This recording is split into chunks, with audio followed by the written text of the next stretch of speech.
राष्ट्रपति द्रौपदी मुर्मू ने हिसार स्थित जीजेयू विश्वविद्यालय में दीक्षांत समारोह में बांटी डिग्रियां। कहा, तकनीक को गांव-गांव पहुंचाना जरूरी। नई शिक्षा नीति से बढ़ेगी मौलिक सोच और रचनात्मक क्षमता।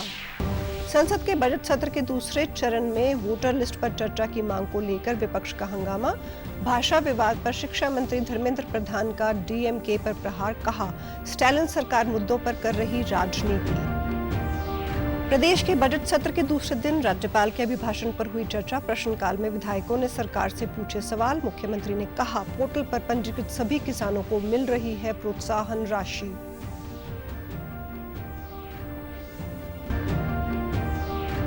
और प्रदेश के मुख्य निर्वाचन अधिकारी पंकज अग्रवाल ने राज्य के सभी मान्यता प्राप्त राजनीतिक दलों से अपने अपने पार्टी के बूथ लेवल एजेंट नियुक्त करने का किया आह्वान। नमस्कार, मैं हूं शैली तनेजा। अब समाचार विस्तार से। राष्ट्रपति द्रौपदी मुर्मू हरियाणा और पंजाब के 3 दिवसीय दौरे पर हैं। आज उन्होंने हिसार में गुरु जम्भेश्वर विज्ञान और प्रौद्योगिकी विश्वविद्यालय के 6ठे दीक्षांत समारोह में विद्यार्थियों को डिग्रियां और 564 को पदक प्रदान किए। समारोह की अध्यक्षता राज्यपाल बंडारू दत्तात्रेय ने की। इस मौके पर राष्ट्रपति ने कहा कि मैं बेटियों और उनके परिवारों की सराहना करती हूं। खुशी है कि आज डिग्री पाने वाली बेटियों की संख्या 60% से ज्यादा है। ये देश के विकास में बढ़ती महिलाओं का प्रमाण है।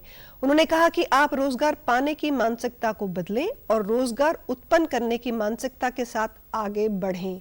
जॉब सीकर के बजाय जॉब प्रोवाइडर बने। आपके अध्यापकगण और इस विश्वविद्यालय के लिए भी गौरव की विषय है। मुझे ये जानकर अत्यंत प्रसन्नता हुई है कि आज पीएचडी की उपाधि प्राप्त करने वाली विद्यार्थियों में बेटियों की संख्या 60% से अधिक है। साथ ही पदक प्राप्त करने वाली विद्यार्थियों में भी बेटियों की संख्या लगभग 75% है। ये हम सबके लिए अत्यंत हर्ष और गौरव की बात का विषय है।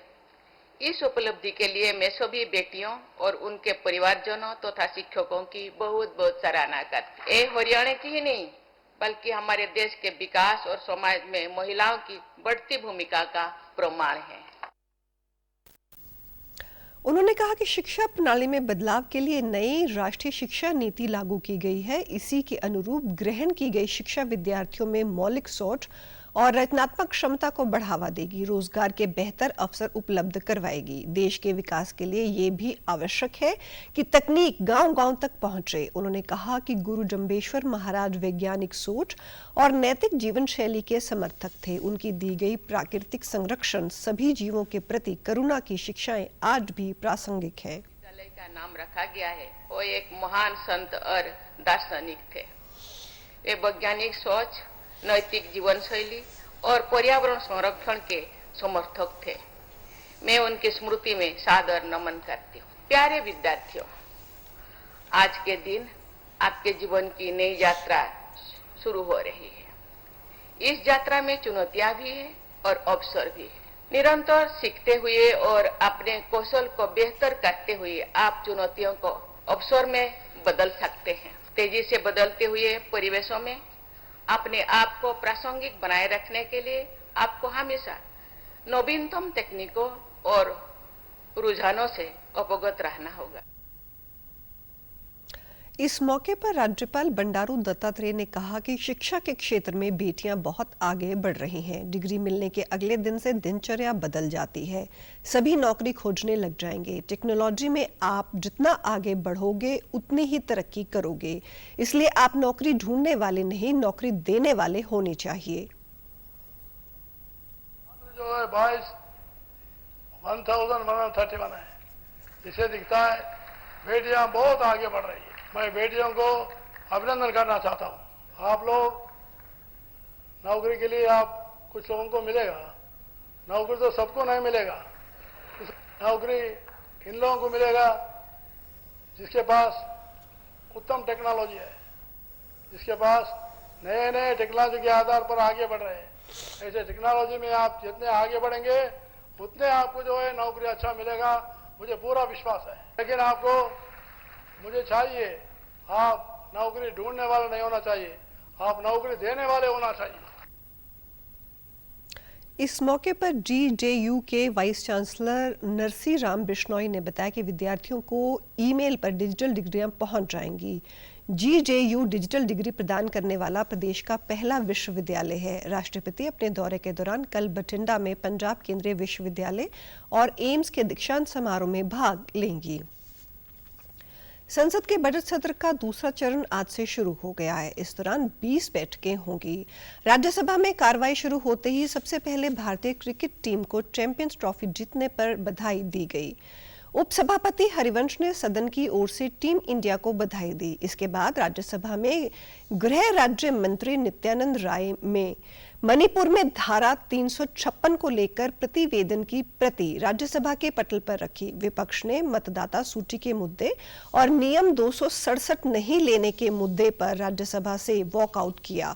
वहीं लोकसभा की कार्रवाई विपक्ष के हंगामे के चलते बाधित रही। सदन की कार्रवाई 12 बजे तक स्थगित की गई थी। 12 बजे कार्रवाई शुरू होने के बाद लोकसभा अध्यक्ष ओम बिरला ने भारतीय क्रिकेट टीम को ICC चैंपियंस ट्रॉफी जीतने पर बधाई दी और शून्यकाल के दौरान सांसदों ने लोक महत्व के कई मुद्दे उठाए। नेता प्रतिपक्ष राहुल गांधी ने वोटर लिस्ट पर चर्चा कराने की मांग की।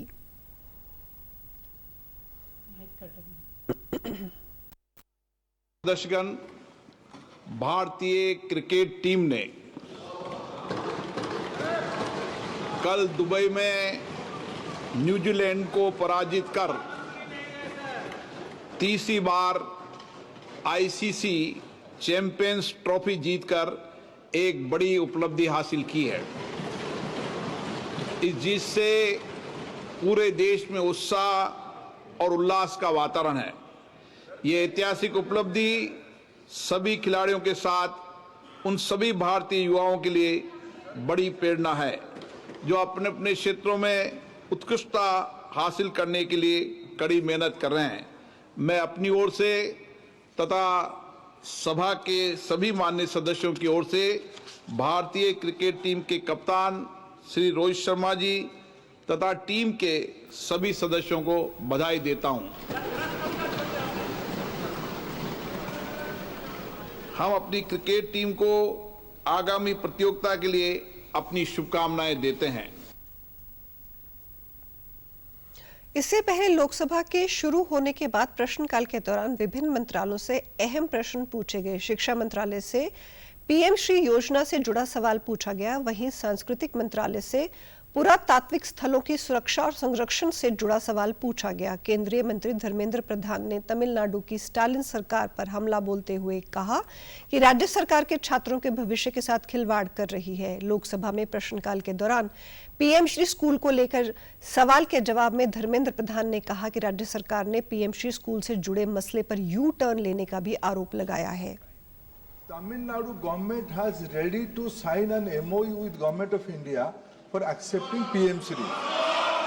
Few of my members, few of my MP colleagues came to see me. They came to the honorable member who raised the question. She also came to see me with honorable Education Minister of Tamil Nadu. They agreed. They went back. They had a U-turn. It is their problem. And Tamil Nadu state, Government of India is giving financial allocation to PM portion. They are dishonest, my dear friends. They are dishonest. They are not committed to Tamil Nadu students. They are ruining the future of Tamil Nadu students. Their only job is to raise language passion. They are doing politics. They are doing mischief. This is unfortunate in the federal state. They can't allegation put allegation against Government of India. They are misleading nation. They are doing injustice. They are doing injustice to students of Tamil Nadu. They are ruining the future of Tamil Nadu students. प्रदेश के budget सत्र के दूसरे दिन आज राज्यपाल बंडारू दत्तात्रेय के अभिभाषण पर चर्चा हुई। ये चर्चा 13 मार्च तक चलेगी। अभिभाषण के दौरान प्रश्नकाल हुआ। इसमें विधायकों ने सरकार से प्रश्न पूछे। उसके साथ शून्यकाल शुरू हुआ। शून्यकाल पर विधानसभा अध्यक्ष हरविंदर कल्याण ने कहा कि विधायकों की पहले भी कई बार मांग रही है कि विधायकों को मिलने वाले 3 मिनट के समय को बढ़ाया जाए। इसको देखते हुए अब ये समय 5 मिनट किया जा रहा है। उन्होंने कहा कि अब सदस्यों को भी कम समय में जनहित के मुद्दों को उठाना चाहिए। मुख्यमंत्री नायब सिंह सैनी ने विधानसभा अध्यक्ष के फैसले का स्वागत किया। इससे पहले प्रश्नकाल के दौरान कांग्रेस विधायक आफताब अहमद द्वारा मेवात विकास बोर्ड के संबंध में पूछे गए प्रश्न के जवाब में कैबिनेट मंत्री विपुल गोयल ने कहा कि सरकार 14 करोड़ रुपए ज्यादा का खर्च कर चुकी है। कांग्रेस विधायक बीबी बत्रा ने जमीन पर कब्जे को लेकर सवाल उठाया। उन्होंने वक्फ बोर्ड की जमीन को लेकर भी सवाल उठाया, जिस पर जवाब देते हुए मुख्यमंत्री ने कहा कि जमीन वक्फ बोर्ड की ही है, इस पर किसान खेती कर रहे हैं। वहीं सोनीपत के सेक्टर 7 में बस अड्डा निर्माण के सवाल का जवाब देते हुए परिवहन मंत्री अनिल विज ने कहा कि जो जमीन देखी गई थी उस जमीन के बीच एक सड़क निकलती है। बस अड्डे के लिए जो भूमि चिन्हित है वो सड़क के दोनों ओर है। इसके अलावा इस भूमि के ऊपर एक हाई टेंशन लाइन भी जा रही है, जिसको हटाना संभव नहीं है। उन्होंने कहा कि अब विभाग इसके लिए दूसरी भूमि देख रहा है। उपयुक्त भूमि मिलते ही बस अड्डा बनाया जाएगा। कांग्रेस विधायक जस्सी पेटवाड़ ने कहा कि नारनौद में किसानों को 2 साल से प्रोत्साहन की राशि नहीं मिली है। सीएम नायब सिंह सैनी इसका जवाब देते हुए उन्होंने कहा कि इसके लिए हमारा एक पोर्टल बना हुआ है। ग्राम समिति के जरिए किसान इस पर रजिस्ट्रेशन करता है, उसके बाद उसका समिति के द्वारा वेरिफिकेशन किया जाता है। इसके वेरिफिकेशन में जो किसान पात्र होते हैं उन्हें ही राशि दी जाती है। प्रदेश के मुख्य निर्वाचन अधिकारी पंकज अग्रवाल ने प्रदेश में राष्ट्रीय व राज्य स्तरीय मान्यता प्राप्त राजनीतिक दलों से आह्वान किया कि निर्वाचन आयोग द्वारा जारी दिशा निर्देशों अनुसार सभी राजनीतिक दलों को अपने अपने पार्टी के बूथ लेवल एजेंट नियुक्त करना अनिवार्य है। आगे से BLA का रिकॉर्ड राज्यों व केंद्र शासित प्रदेशों के मुख्य निर्वाचन अधिकारी कार्यालयों को भी रखना होगा। उन्होंने बताया कि हाल ही में दिल्ली में सभी राज्यों के मुख्य निर्वाचन अधिकारियों को 2 दिवसीय कार्यशाला का आयोजन हुआ था, जिसमें भारत निर्वाचन आयोग ने BLA की नियुक्ति करवाने के निर्देश दिए हैं। प्रदेश में पंजीकृत मतदाताओं की संख्या 2,06,32,503 है तथा 20,031 BLO पद नामित है। पंकज अग्रवाल ने बताया कि हरियाणा में 6 राष्ट्रीय स्तर तथा 2 राज्य स्तरीय मान्यता प्राप्त राजनीतिक दल हैं।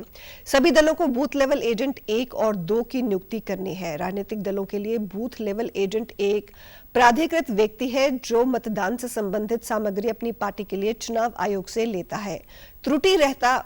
त्रुटि रहित मतदान सूची तैयार करने में BLO को मतदाताओं के संबंध में आवश्यक जानकारी बूथ लेवल एजेंट उपलब्ध कराता है।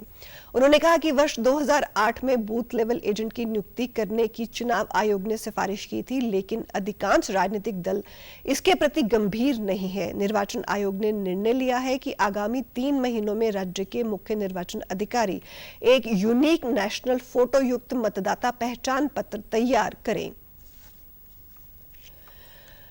पानीपत के समालखा स्थित चुलकाना धाम में चल रहे 3 दिवसीय वार्षिक फाल्गुन उत्सव में बाबा श्याम के दर्शनों के लिए श्रद्धालुओं की भारी भीड़ उमड़ रही है। श्री श्याम बाबा की भव्य पालकी यात्रा निकाली गई।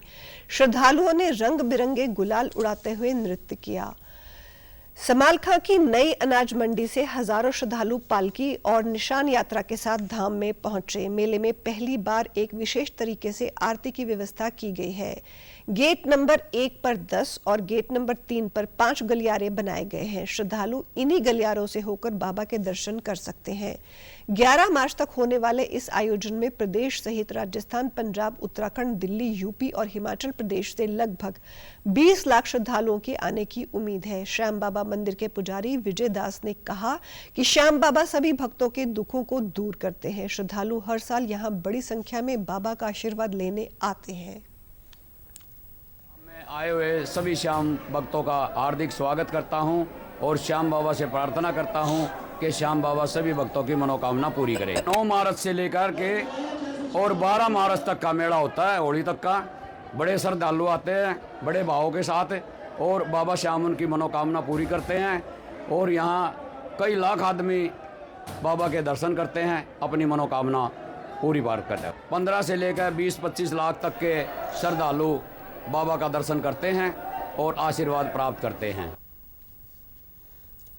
वहीं मेले में आए श्रद्धालुओं ने कहा कि श्याम बाबा सभी लोगों की मनोकामनाएं पूर्ण करते हैं। हम यहां हर साल बाबा के दर्शन के लिए आते हैं। मेले में आने वाले श्रद्धालुओं के लिए जिला प्रशासन द्वारा बेहतर व्यवस्था की गई है।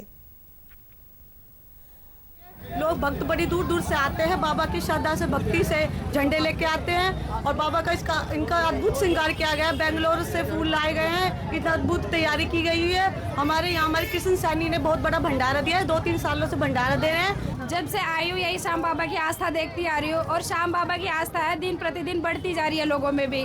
और हम 2 साल से भंडारा शुरू किया हुआ है। बाबा की कृपा से पहले छोटे से शुरू किया था, अब उनकी कृपा से और बड़ा होता जा रहा है। जहाँ दिया शीश का दान वो भूमि तुलकाना धाम, श्याम बाबा का मेला लगा हुआ है। बहुत लोग आते हैं, पुलिस प्रशासन का बहुत साथ दे रहे हैं, काम राम पूरा साथ दे रहा है। गुआंढ से लोग आते हैं, सेवा करते हैं और बहुत अच्छा काम चल रहा है। श्याम बाबा का मेला 3 दिवसीय तुलकाना धाम में लग रहा है और यहाँ लाखों की संख्या में लोग पहुँच रहे हैं और अधिक से अधिक लोग पहुँच रहे हैं। रथ लेकर नाच घोड़ों के साथ रंग गुलाल लगाकर एक दूसरे का खुश होकर आ रहे हैं और अधिक से अधिक संख्या में पहुँच रहे हैं। भाजपा प्रदेश अध्यक्ष मोहनलाल बड़ौली ने आज नूह के कीरा गांव की गौशाला में वार्षिक उत्सव में शिरकत की। इस दौरान उन्होंने कहा कि हम सबको गौ संरक्षण के लिए कार्य करना चाहिए। गाय का हमारे जीवन में बड़ा महत्व है। प्रदेश सरकार गौशालाओं के लिए अनेक योजनाएं चला रही है। वहीं हाल ही में प्रदेश में हुए निकाय चुनाव को लेकर उन्होंने कहा कि विधानसभा चुनाव में भाजपा की डबल इंजन की सरकार बनी थी, ऐसे ही निकाय चुनाव में बीजेपी की ट्रिपल इंजन की सरकार बनेगी, फिर हरियाणा का 3 गुना गति से विकास होगा। विधानसभा चुनाव में विपक्ष ने बहुत भ्रामक प्रचार किया, लेकिन हरियाणा की जनता ने उन्हें वोट की चोट से जवाब दिया। मोहनलाल बड़ौली ने कहा कि कांग्रेस पार्टी की नीयत और नीति में फर्क है। पिछले 12 वर्षों में कांग्रेस का संगठन नहीं बना है, वो पार्टी विचारों से वृद्ध हो चुकी है। उन्होंने कहा कि प्रधानमंत्री नरेंद्र मोदी के नेतृत्व में भाजपा का परिवार लगातार बड़ा होता जा रहा है। उन्होंने 20 से ज्यादा लोगों को भाजपा में शामिल कराया। पार्टी बूढ़ी हो चुकी है, विचारों से भी बूढ़ी हो चुकी है और ताकत में भी बूढ़ी हो चुकी है। तो अब तो उसका एंड है, वो कितने दिन तक चलेगी, घिसड़ पसड़ के चलेगी। ये कहीं थोड़ी सी हरियाणा में बची है, थोड़ी सी इधर, अब आपने देखा होगा थोड़ी सी राजस्थान में बची है। तो कांग्रेस का पार्टी समाप्ति की। हमारी पार्टी का कार्यकर्ता जागरूक कार्यकर्ता है और कहीं भी भ्रष्टाचार ना हो। हमारी सरकार की यही सोच, हमारे कार्यकर्ताओं की यही सोच। सरकार और संगठन का हरियाणा प्रदेश में अच्छा तालमेल है, उसी का ये परिणाम है। और जो देश के प्रधानमंत्री नरेंद्र मोदी जी ने कहा कि मैं इस देश का चौकीदार हूं, हमारी पार्टी का प्रत्येक कार्यकर्ता चौकीदार की भूमिका में काम करता है। और अगर कोई घटिया सामग्री लगेगी तो उसकी जांच भी कराएंगे, उसको पकड़ेंगे, उसको सजा भी देंगे। कीरा गांव की गौशाला में भी एक प्रोग्राम था, वार्षिक उत्सव था। वहां पर भी भारतीय जनता पार्टी में जो दूसरी पार्टियों में काम करने वाले ऐसे और सामाजिक संगठनों में काम करने वाले करीब 20 के आसपास ऐसे लोगों ने भी आज भारतीय जनता पार्टी को ज्वाइन किया है। होली के अवसर पर रेलवे स्टेशन पर यात्रियों की बढ़ती संख्या को देखते हुए अंबाला छावनी रेलवे स्टेशन पर रेलवे सुरक्षा बल ने सुरक्षा के पुख्ता इंतजाम किए हैं। यात्रियों की सुविधा के लिए स्टेशन पर विशेष सहायता केंद्र स्थापित किए गए हैं, जहां उन्हें यात्रा से संबंधित जानकारी दी जाएगी। यात्रियों को छोड़ने और लेने आने वालों के लिए स्टेशन के पास विशेष पार्किंग व्यवस्था की गई है। साथ ही भीड़ को नियंत्रित करने के लिए यात्रियों को उनकी ट्रेन के प्रस्थान समय से केवल 1 घंटा पहले प्रवेश दिया जाएगा। अंबाला आरपीएफ के इंस्पेक्टर जावेद खान ने बताया कि होली के दौरान स्टेशन पर भीड़ को नियंत्रित करने और यात्रियों की सुविधा के लिए विशेष प्रबंध किए गए हैं। किसी भी अप्रिय घटना से बचने के लिए अतिरिक्त सुरक्षा बलों की तैनाती की गई है। आरपीएफ और जीआरपी के जवान स्टेशन परिसर में लगातार गश्त करेंगे। पुख्ता इंतजाम किए गए हैं। इसके लिए यात्रियों की सुविधा के लिए बाहर है ना होल्डिंग एरिया बनाया गया है तथा जो भी यात्रियों के लिए छोड़ने के लिए जो लोग आते हैं उनके लिए पार्किंग व्यवस्था की गई है, जैसे कि उनको पार्किंग गाड़ी लगाने की असुविधा ना हो और अनावश्यक जाम ना लगे। इस बार ये है कि जैसे कि कोई यात्री है स्टेशन पे ज्यादा भीड़ को रोकने के लिए हमारे द्वारा ये इंतजाम किया गया है कि जो भी यात्री आता है जिसकी ट्रेन लेट है उसको हम स्टेशन पे एंट्री नहीं देंगे। जब तक कि जो ट्रेन का टाइम होगा उससे 1 घंटा पहले उनको स्टेशन पे एंट्री दी जाएगी, जैसे कि स्टेशन पे इससे अनावश्यक भीड़ ना हो और अन्य यात्रियों को भी असुविधा का सामना ना करना। वहीं यात्रियों ने भी रेलवे द्वारा किए गए प्रबंधों की सराहना की है। उनका कहना है कि यहाँ पर्याप्त व्यवस्था है, बैरिकेड के साथ ही सुरक्षा व्यवस्था भी सराहनीय है। यहाँ पर हेल्प डेस्क बनाया है जहाँ से ट्रेनें आने जाने की सूचनाएं मिल रही हैं। फायदा सरकार को फायदा है, आम जनता को भी फायदा है ना, सुविधा आने जाने की जो अच्छा है, रहने के लिए कैंप बना कर रखा है और तो ठहरने के लिए अच्छी व्यवस्था की गई है। मैं आया हूँ अम्बाला के यहाँ पर आया हूँ, जाना है हाजीपुर आया हूँ, बद्दी नालागढ़ सब बढ़िया है, बहुत बढ़िया। उसकी व्यवस्था में बैठे हुए हैं, सब ठीक ही चल रहा है। बस जाना अम्बाला आए थे जॉब करने के लिए, अब जा रहे हैं हम गाँव, यहाँ से जाएंगे अयोध्या, जो कि देख लिए बहुत सारी ट्रेनें बनी हैं, बहुत बढ़िया ट्रेन बनी है। जो हमारे यहाँ बैठने का व्यवस्था हुआ है वो बहुत सही है, ठीक है। मोदी के लिए कहेंगे, धन्यवाद कहेंगे, इस ट्रेन बहुत चलाई हैं। दक्षिणी हरियाणा के अंतिम छोर पर बसे ऐतिहासिक शहर नारनौल में 14 स्मारक स्थल हैं। वहीं नारनौल के साथ लगते गांव कुलताजपुर में च्यवन ऋषि की भूमि पर ढोशी पर्वत भी है। इस पर्वत का इतिहास है कि यहाँ पर अज्ञातवास में पांडवों ने अपना समय बिताया था। अब केंद्र और हरियाणा सरकार इस ढोसी पर्वत पर रोपवे बनाने जा रही है, जो अगले महीने से शुरू हो जाएगा, ताकि लोग काफी ऊंचाई पर बने इस ढोशी पर्वत पर रोपवे के माध्यम से जा सकें।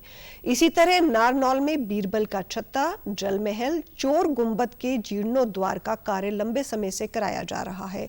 जिला उपायुक्त डॉक्टर विवेक भारती ने कहा कि सरकार द्वारा नारनौल में पर्यटन को बढ़ावा देने के लिए ऐतिहासिक स्मारकों के जीर्णोद्वार का कार्य करवाया जा रहा है। कुलताजपुर गांव में दोषी पर्वत पर रोपवे प्रोजेक्ट को लेकर सरकार की मंजूरी मिल चुकी है और जल्द ही इस पर काम शुरू होगा। इससे जहां पर्यटक आकर्षित होंगे तो वहीं स्थानीय लोगों के लिए रोजगार के अवसर भी बढ़ेंगे।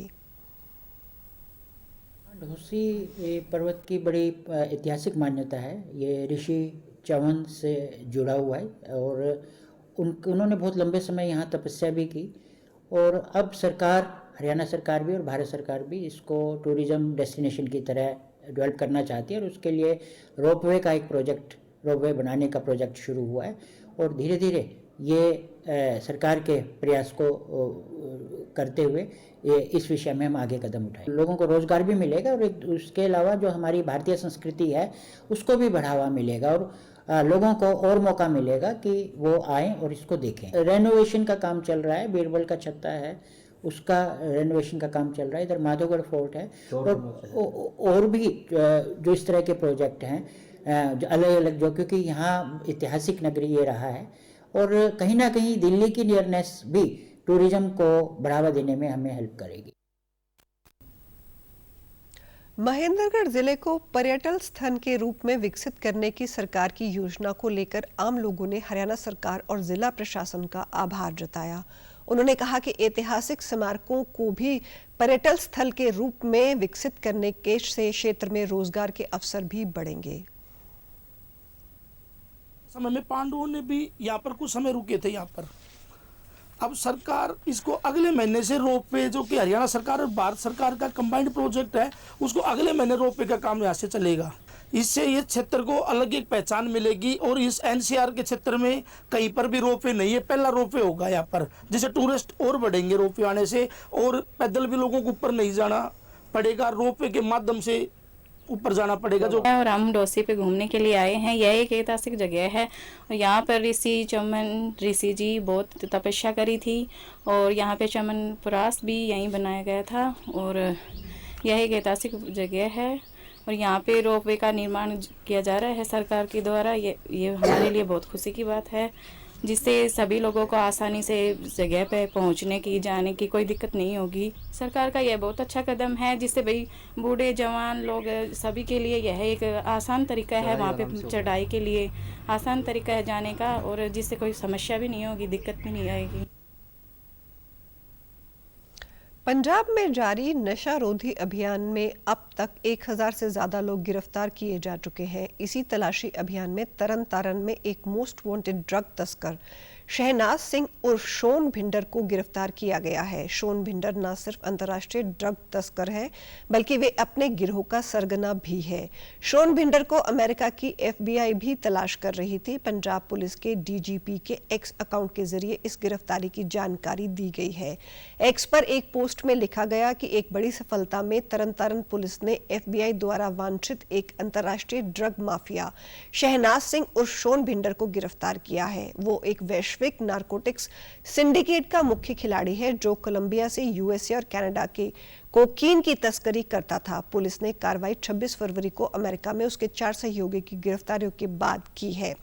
अमेरिका में भिंडर के साथी अमृतपाल सिंह उर्फ अमृत, चीमा उर्फ रोमी, सरबजीत सिंह उर्फ सबी, फर्नांडो उर्फ फ्रैंको की गिरफ्तारी हो चुकी है। अमेरिका में कार्रवाई के बाद शहनाज भागकर भारत आ गया था। यहां पंजाब पुलिस ने उसे सफलतापूर्वक ट्रैक कर गिरफ्तार कर लिया। पंजाब के DIG स्वपन शर्मा ने इस बात की जानकारी दी। कल रात ਨੂੰ ਇਹ ਗ੍ਰਿਫਤਾਰ ਹੋਇਆ ਹੈ। ਇਨਵੈਸਟੀਗੇਸ਼ਨ ਜਿਹੜੀ ਹੈ ਉਹ ਬਹੁਤ ਇਨੀਸ਼ੀਅਲ ਹੈ ਤੇ ਇਨੀਸ਼ੀਅਲ ਇਨਵੈਸਟੀਗੇਸ਼ਨ 'ਚ ਜਿਹੜੀ ਚੀਜ਼ਾਂ ਰਿਵੀਲ ਹੋਈਆਂ ਉਹ ਤੁਹਾਨੂੰ ਬਰੀਫ ਕਰਤੀ ਹੈ ਤੇ ਇੰਪੋਰਟੈਂਟ ਚੀਜ਼ ਇਹ ਹੈ ਕਿ ਪਰ ਵੀਕ ਕੋਲੰਬੀਆ ਸੈਂਟਰਲ ਅਮਰੀਕਾ ਤੋਂ 600 kg ਆਫ ਕੋਕੇਨ ਜਿਹੜੀ ਸੀਗੀ ਉਹ ਕੈਲੀਫੋਰਨੀਆ ਰਾਹੀਂ ਵੱਖ-ਵੱਖ US ਦੇ ਸਟੇਟਸ ਤੇ ਕੈਨੇਡਾ 'ਚ ਇਹ ਡਿਸਟ੍ਰੀਬਿਊਟ ਕਰਾਉਂਦੇ ਸੀਗੇ। ਇਨੀਸ਼ੀਅਲ ਇਨਵੈਸਟੀਗੇਸ਼ਨ ਹੈ, ਬਾਕੀ ਜਿਵੇਂ ਹੋਗਾ SSP ਸਾਹਿਬ ਤੁਹਾਨੂੰ ਬਰੀਫ ਕਰਾਂਗੇ। भारत ने चैंपियंस ट्रॉफी का खिताब जीत लिया है। रोमांचक फाइनल मुकाबले में भारत ने न्यूजीलैंड को 4 विकेट से हराया। जीत के लिए मिले 252 रन के लक्ष्य को भारत ने 1 ओवर बाकी रहते हासिल कर लिया। भारत की जीत में कप्तान रोहित शर्मा ने बेहद अहम भूमिका निभाई। कप्तान रोहित शर्मा की 76 रनों की शानदार पारी के साथ श्रेयस अय्यर ने 48 रनों का योगदान दिया। रोहित की कप्तानी में भारत का ये दूसरा ICC खिताब है। इससे पहले भारत ने 2002 और 2013 में भी चैंपियंस ट्रॉफी का खिताब जीता था। पूरे टूर्नामेंट में टीम इंडिया अजेय रही। भारत टीम की खिताबी जीत के पूरे देश में जश्न का माहौल है। हरियाणा, पंजाब, चंडीगढ़ समेत तमाम शहरों में लोग ढोल नगाड़ों के साथ सड़कों पर उतरे और आतिशबाजी करके टीम इंडिया की जीत का जश्न मनाया। I believe for middle order batsmen has become extremely increased and we are going to win. We won the match. I'm so happy. Hip hip hooray! India is the best team in the world right now and there is no way that India won't win. Like this is happening. Like India is going to win.